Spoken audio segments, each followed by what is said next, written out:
Welcome to Advance with MUSC Health. I'm your host, Erin Spain. This show's mission is to help you find ways to preserve and optimize your health and get the care you need to live well. Spine-related disorders are among the most frequent reasons people seek out medical care. Back pain and neck pain can be debilitating for patients and complex for doctors to treat. But there are many new approaches and personalized treatment plans available to MUSC Health patients that can improve your pain and quality of life. Here with details is Dr. Adam Back, a neurological surgeon trained in complex and minimally invasive spine surgery. Dr. Back recently joined the MUSC Health neurosurgery and spine team based in the MUSC Health Catawba division, serving Lancaster, Chester, Indian Land, South Charlotte, and surrounding communities. Welcome. Thank you for having me, Erin. It's great to be here, and I appreciate you taking the time to talk with me today. You have a lot of experience. You're a fellowship-trained surgeon. You have a wide range of expertise. Why did you decide to come here to MUSC Health to serve these communities and the Charlotte area? I have to say that I'm incredibly fortunate to have been approached to start this new neurosurgery and spine service line for MUSC in the South Charlotte, Indian Land, and Lancaster divisions. And ultimately, the reason I was so interested in this position is that MUSC has done a fantastic job of really trying to engage their community. And the whole goal is to build a comprehensive, high-quality, customizable care program for patients right here to really be evaluated and get the care that they need that is going to be tailored specifically to their needs. Tell me why a patient might find their way into your exam or operating room. You know, it's really interesting. We see patients with all sorts of issues, primarily focused on either neck, mid-back, or low back. And usually, typically, they have pain that is either acute, meaning new and just started, or it may have been going on for a long period of time. Some patients present with just pain in those locations, and some patients have pains, numbness, or tingling in their arms, hands, or legs or feet. And these patients will show up either having a workup completed, meaning they already have images like an MRI or a CT scan, or sometimes they show up and are presenting with just the symptoms that they have, and we do the workup for them. So fortunately, we are able to do a comprehensive evaluation of a patient, and we meet them where they are. So whatever they come in with, we really do a true evaluation of the reasons they are having the symptoms they are having. And we really focus on trying to give them the best care they can that is individualized to their current circumstance. Explain to the listeners how debilitating this type of pain can be. So spine pain, I'm going to generalize that for the sakes of the discussion today. That means neck, mid-back, or low back. Spine pain can be extraordinarily debilitating. I read a statistic the other day that was pretty impressive. Half of workers in the United States will have a spine problem every year. Now, some of those are minor and, take just a little bit of over-the-counter medication to cure, but half. So there is a significant number of patients that have these issues. And some patients can be incredibly debilitating. A small issue in the spine can be very, very painful and can really affect their quality of life. Now, I mentioned at the beginning of the show that you're a neurosurgeon, but surgery isn't always the answer, and that's important for patients to know. So walk me through sort of the comprehensive treatments and procedures and how you approach each patient to see if surgery is indicated or not. That's a great question. Nobody wants to have surgery unless they absolutely need to. And our philosophy is really not focused on surgery. Our philosophy is really focused on seeing what symptoms the patient has, evaluating what their options are, working with them to direct their care. So my goal is really to get the patient's symptoms better in the least invasive way. And most of the time, we're very successful doing that with non-surgical maneuvers. Most of that we term conservative management. So conservative management really falls under three areas. One, we often work with our physical therapy colleagues to help work with the patient on rebuilding some of their muscular strength, kind of work on getting the muscles to relax and really focus on trying to affect the areas where their pain is coming from. The second is medications. Now, everybody with the opioid epidemic is really concerned, oh, I don't want opioid medications. And honestly, opioids are not great medications for patients in general. They should be reserved for very specific uses. However, there are two other categories of medications, the anti-inflammatory medications and the muscle relaxers. Both of those are really the standard of care for upfront management for discomforts for spine patients. And then the third column is working with some of our pain providers, potentially for targeted injections to address more specific issues that the patients are having. Now, if a patient does need to have surgery, something that's really incredible is the advances made in minimally invasive approaches. Explain that to me and how it's different from the more open surgeries that people may have heard of decades ago. There's been a lot of advances, as you can imagine, over time, especially in spine surgery, and it continues to grow. But our focus has really been on less invasive options. Now, that doesn't always mean a smaller surgery. What it means is accomplishing a smaller surgery through smaller incisions. And by disrupting tissues less, it allows for the recovery periods to be a little shorter. It allows for patients to get up and moving quicker, and it enhances their recovery as it reduces the amount of tissue disruption that can occur in a surgical procedure. Let's talk specifically about neck pain and some of the procedures that you provide to address that. Most often, when there's a spine issue that is a cause of neck pain, it really causes two other conditions that go along with it. Usually it is arm or hand pain, numbness or tingling, or difficulty with fine motor tasks, clumsiness, dropping things, and even balance difficulty if the spinal cord has pressure on it. So when it comes to cervical issues, we call neck problems cervical. So with cervical issues, there's a lot of different approaches. And sometimes we do surgeries from the front of the neck, and sometimes we do surgeries from the back of the neck. Traditionally, there have been really two focuses, which is a decompression surgery, which means taking the pressure off of the nerves or spinal cord, or a fusion surgery, which involves the decompression surgery with screws or rods or plates to kind of get those bones to grow together to stabilize the spine. However, more recently, we have added a third option, particularly for the cervical spine, which is an artificial disc replacement. So one of the things we learned over time is that with fusion patients, although it's a fantastic surgery and works really well universally, for some younger patients, fusing a patient up front can result in long-term potentially needing another procedure done later in life. So for our younger patients who have the appropriate conditions, an artificial disc is that happy medium that we've now developed. And it allows us to maintain motion of the spine while removing the cause of the pain and ultimately solving the patient's issues without a fusion. Although you are still able to help those patients who need revision spine surgeries, tell me about that. Sure. So a lot of patients who have had surgery, especially in the past, unfortunately, regardless of how the surgery was done, regardless who does the surgery in the country, there's a percentage of patients who would develop a problem above or below their prior surgery. And so we see that. And nobody wants to have another procedure. But fortunately, I have the experience to really evaluate the patients, give them their opportunities to improve and address that, what we call adjacent segment disease, and really focus on improving their outcomes. Nowadays, we're a little bit smarter, if you will, based upon the years of experience we've gained with spine surgery, that we're able to really tailor surgical approaches to reduce that risk over time. But for patients who have developed an additional problem, we are well prepared to take care of those patients as well. I want to focus now on back pain, lower back pain, all types of back pain. A lot of people have experienced this in their lives, and there are procedures that you can offer. Go into detail on some of those for me. So back pain comes from a variety of causes. And one of our jobs is really to identify the cause of the patient's symptoms. There's a lot of misconceptions about spine surgery in the world, right? It gets a bad rap here and there. And that's primarily because in the past, the definitive cause of patient's pain was not always identified perfectly. And then a procedure would be done. And unfortunately, it wasn't the original cause for the pain.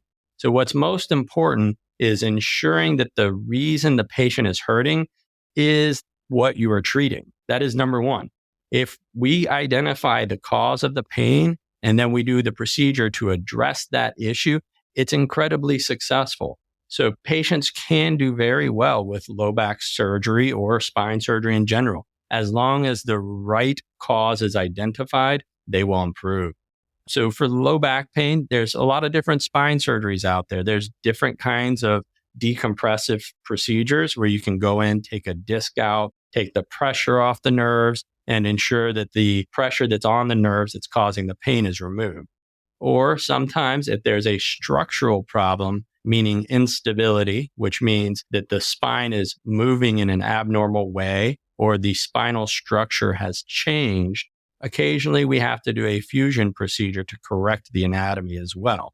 The advantage these days is there's many different approaches to a fusion surgery. There's minimally invasive approaches. There's ways to approach the spine from not just the back. Sometimes we now come from the front or the side. And oftentimes when a patient needs a fusion, I will discuss an anterior or a lateral approach to the spine. And often I get funny looks like, are you serious? You're trying to fix my spine.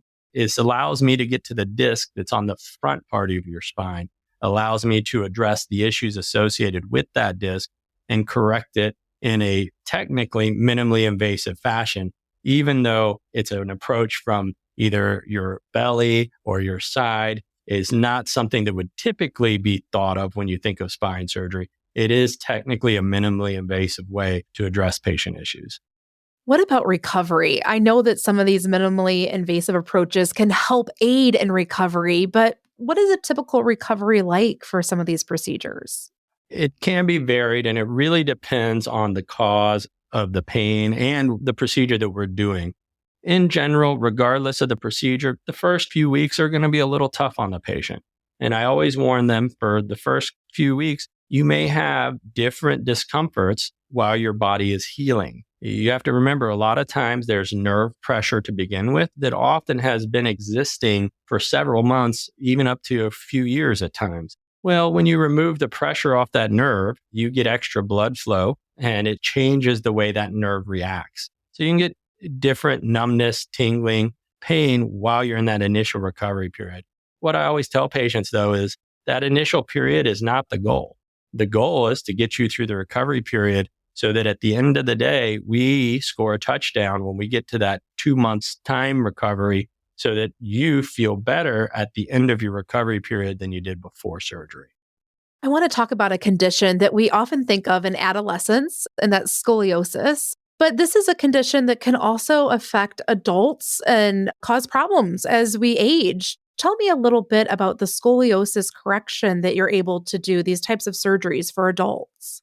I think this is one of the growing segments that we're seeing more and more as we have an aging population with the baby boomer generation getting older. As we age, the discs in our spine between the bones degenerate, and it's a process that happens naturally over time. What I always tell patients is this is life. It's wear and tear.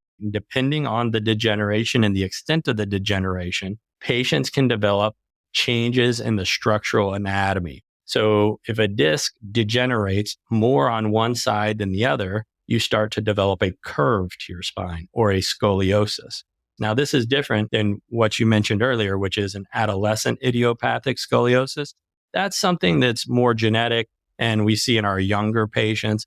But in adults, what tends to happen is that breakdown of the disc. Well, it's like tires on a car. They start to wear down over time. And if it wears down more on one side than another, you get a little bit of change in the structure. Well, that's the scoliosis that develops. And surgeries to fix that really focus on correcting the disc and restoring that to a standard anatomy so that the curve corrects itself. You talked about that 2 months after surgery is sort of a sweet spot when you're starting to assess how did things go. Tell me how lives can be changed after some of these procedures. How are people able to function and do the things that they love to do? It's really fun to see patients get better. It's why we do what we do. And what's really fortunate is we have patients, some wake up from surgery and they're great. they're like, oh my gosh, I feel so much better. And like right after surgery, and those are not the average, but that does happen. The average is that at about 6 weeks, patients are really starting to do a lot better. And by 90 days, their lives are changed. They feel so much better than they did before the surgery. And some patients have true functional challenges associated with spine issues, from weakness to balance difficulty to difficulty using their hands. All those sort of functional things that really improve over time really make a big difference in patients' lives. And spine issues can be incredibly debilitating, but the fortunate thing is the vast majority of them can be corrected and can be improved. And like we mentioned earlier, most of them don't need surgery, but the ones that do, we're lucky to be able to offer really the gamut, if you will, of spine surgeries and tailor them to the patient's issues. Have there been certain cases where they've been able to really change their lives and embark on some adventures that they didn't think they would be able to do until after a surgery or other treatments? One of the good stories, if you will, that I remember from when I first started with MUSC recently, there was a patient that came in through the emergency room who had been unable to lift her arm up and really couldn't walk for a year. She then started to have trouble with controlling her bowel and bladder, and with that presented to the emergency room. I was able to evaluate her and found that she not only had a low back issue or a lumbar issue, but also had a neck issue or a cervical issue. So we had to do 2 surgeries on her during her initial stay. We did a neck surgery first, after which she was able to lift her hand immediately over her head, which she hadn't done in a year. And it was really incredible to see how happy she was after that.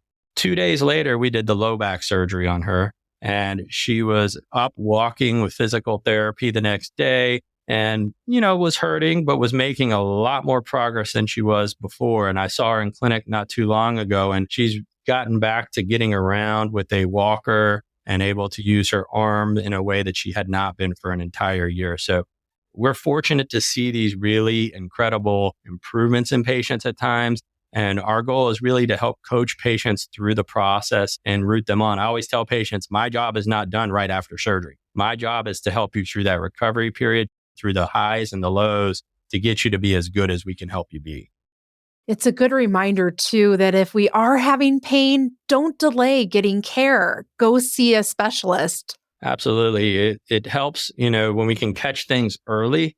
I always tell people it's better to catch it early before the progression. Unfortunately, when people do start to develop real weakness and real challenges, some of the times it's harder to get those back. So this story was really special because to see such a quick improvement was a bit unique, but it was a really great experience for the patient, and she's going to continue to make progress. What are some practical things that we can all do to improve our spine health and stay on top of this so that we can possibly prevent these types of injuries? It really follows along with general good health, right? Keeping active, working out when you can, maintaining the muscles in your back and your neck and your arms, and just really good general health. So eating well, not smoking. Smoking is one of the things we see all the time that leads to degeneration of those discs and causes more problems. Controlling weight. Higher weight puts more stress on those discs, and that causes other problems. So really it fits with just following a good general healthy diet and activity level. So it's important to note that people don't have to go to Charleston to receive this type of care. Tell me about that.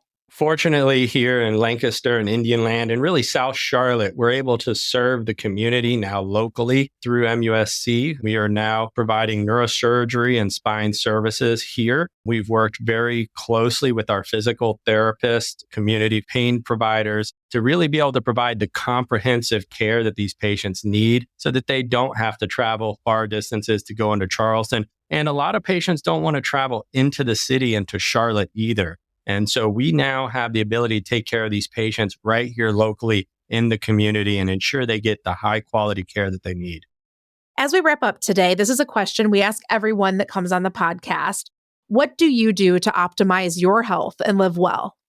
So I spend a lot of time focusing on eating well, staying hydrated. I will tell you, growing up, I was terrible. I used to drink 12-pack of Coke a day. So over the past 5 years, I've really made an effort that I no longer drink, but maybe 1 Coke a week. I try and drink as much water as I can. I think that's incredibly important. I can tell you, I feel such a difference just doing that. I also try and get out to the gym and work out probably 3 or 4 times a week, really finding that time, even if it's 20, 30 minutes to get out there, go for a walk, just get outside, get that sunlight in you, get that vitamin D. All those little things make a huge difference. But I'll tell you, there's one more thing that people don't talk about quite as much.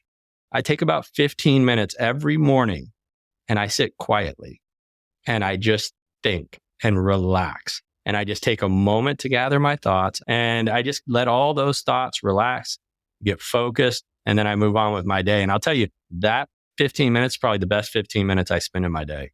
Thank you for all this detailed information. There's just a lot of opportunity for folks in the area to receive care. And I hope that they find this interesting and will come see you if they're experiencing any back or neck pain. So thank you for your time today. Thank you, Erin, for having me. For more information on this podcast, check out advance.muschealth.org.